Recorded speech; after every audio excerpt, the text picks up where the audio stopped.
ευχαριστούμε τον Υπουργό Σμάχμαν. Είναι το Patricia Aufderheide, είναι καθηγήτρια στο Τμήμα Επικοινωνίας του American University της Ουάσιγκτον και διευθύντρια του Center for Social Media.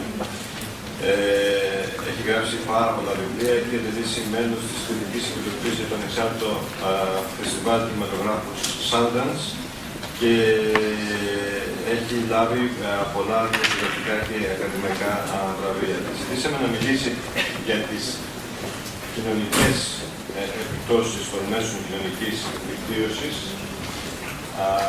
Δεν ξέρω αν είναι έτοιμοι.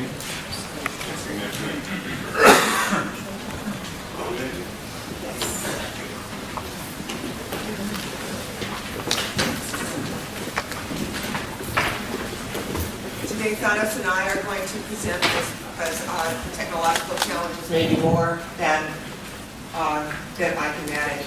I'm really thrilled to be here today. I'm really excited to see so many people here so interested in these topics. I noticed that many of you are furiously taking notes. I do want to let you know that my slides, along with their notes, are all available on slideshare.com. So you can look at these afterwards in case there's anything that you miss. Does anybody? Are we the only people who need translation? Okay, great.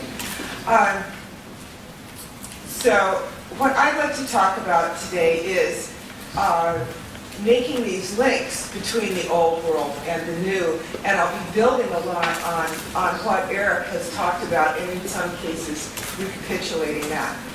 Because I want to talk about what happens to media that we used to call public media. This is the stuff that was, maybe it was public radio, maybe it was public broadcasting. Certainly newspapers have functioned as serving a public purpose. And what happens to that kind of function of providing information for media for public knowledge and action in this new environment? Do you even need it anymore? Now, in the past, public media have been bulwarks, supports of fundamental functions in an open society. One of them is to support national culture and the arts, as much Greek public media, publicly funded media, has done. Another is to provide reliable news. Many of us all over the world depend on services like the BBC World Service to provide us with the information that we will really trust. Another common public function of media is to provide solid children's programming. Here we have 3 examples of the worldwide international Sesame Street programs. I don't know, is Sesame Street also in Greek? Yes. Okay. Now, the world that Eric had described, of course, is fundamentally different from this old world of one-to-many media. This is a schematic of what mass media used to look like.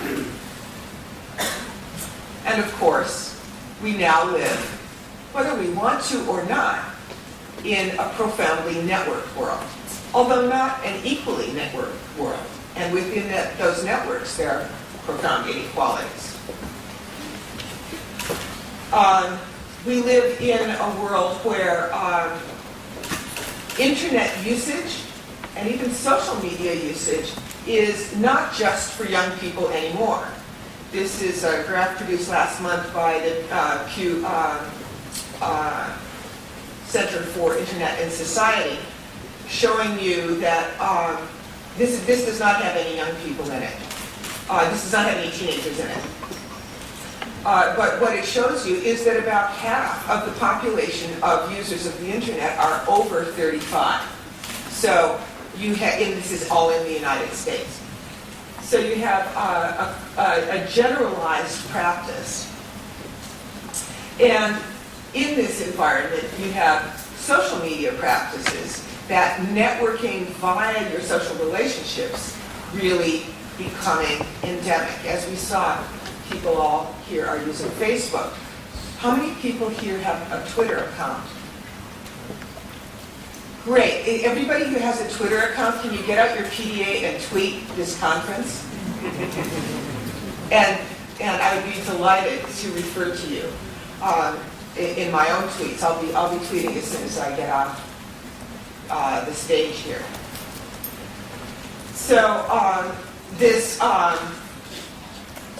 change is moving toward the change that Eric described, toward an environment away from the provider being the important piece of the picture to the user being the important piece of the picture.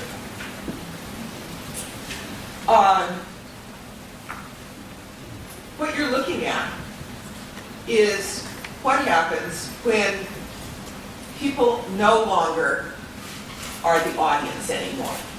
In fact, we are all the people who used to be known as the audience. That people formerly known as the audience now play many roles, and they're important to the people who are creating media in a variety of new ways.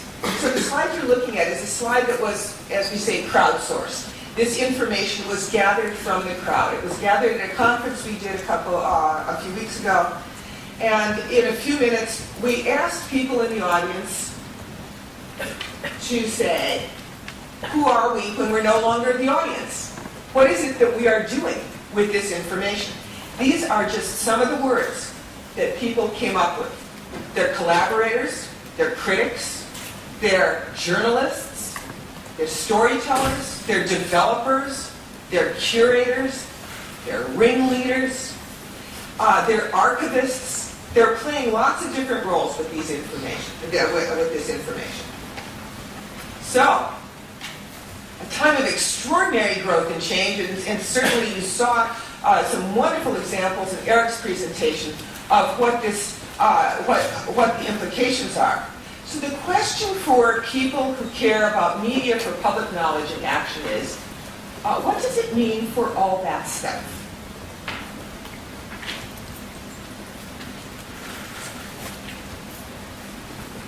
What does media for public knowledge and action look like tomorrow?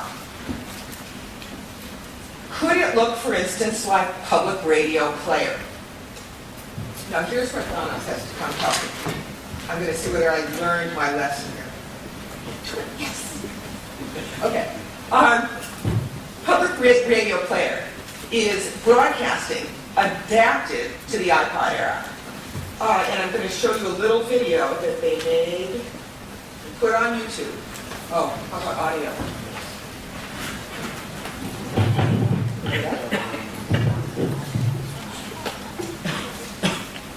What's that?